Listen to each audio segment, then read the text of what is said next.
प्राचीन हिमालय की एक शांत और पवित्र घाटी में रहने वाली देवमाया नाम की सद्गुणी स्त्री वर्षों से संतान सुख की अधूरी प्रतीक्षा में दिनरात भगवान शिव की आराधना करती थी।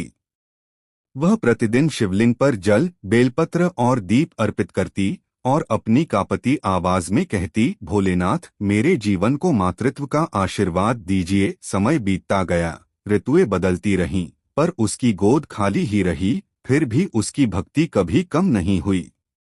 एक अमावस्या की रात वह मंदिर में अकेली बैठी आंसुओं से भीगी प्रार्थना कर रही थी कि अचानक शिवलिंग से मृदुल दिव्य प्रकाश फैलने लगा। वातावरण शांत हो गया और शिव का गंभीर करुणामय स्वर गूंजा, देवी, तुम्हारी भक्ति ने मुझे तुम्हारी मनोकामना पूर्ण करने पर विवश कर दिया है। हर 100 वर्षों में दिव्य तपोवन में एक अद्भुत ज्योतिर्पुष्प खिलता है, जिसकी सुगंध स्त्री के भीतर मातृत्व की ऊर्जा को जागृत करती है।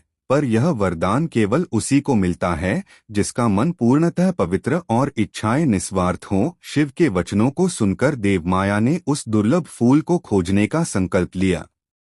अगले ही दिन वह कठोर यात्रा पर निकल पड़ी। बर्फ से ढके पहाड़ों की कठिन चढ़ाई, अंधेरे जंगलों की भयावहता, कांटों और चट्टानों से भरे रास्ते, भूख प्यास की परीक्षा सब उसके सामने आए। पर उसके मन में शिव का आश्वासन प्रकाश बनकर मार्ग दिखाता रहा।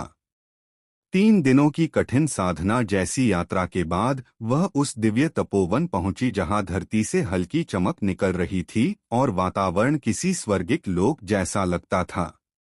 उपवन के केंद्र में एक छोटा, सफेद, हल्का सा चमकता हुआ ज्योतिर्पुष्प खिला था, जिसकी सुगंध में करुणा, प्रेम और मातृत्व की अनूठी अनुभूति थी।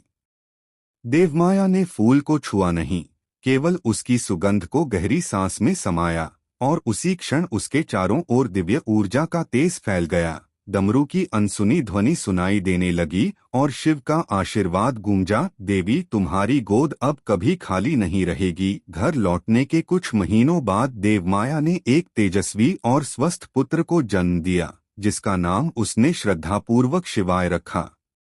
गांव के लोग कहते थे कि यह बच्चा भगवान शिव का दिया हुआ दिव्य वरदान है और आज भी जब कोई स्त्री मातृत्व की प्रार्थना लेकर शिव मंदिर जाती है तो बुजुर्ग कहते हैं, संतान किसी जादुई फूल से नहीं, बल्कि भक्ति, धैर्य, पवित्रता और ईश्वर की कृपा से मिलती है।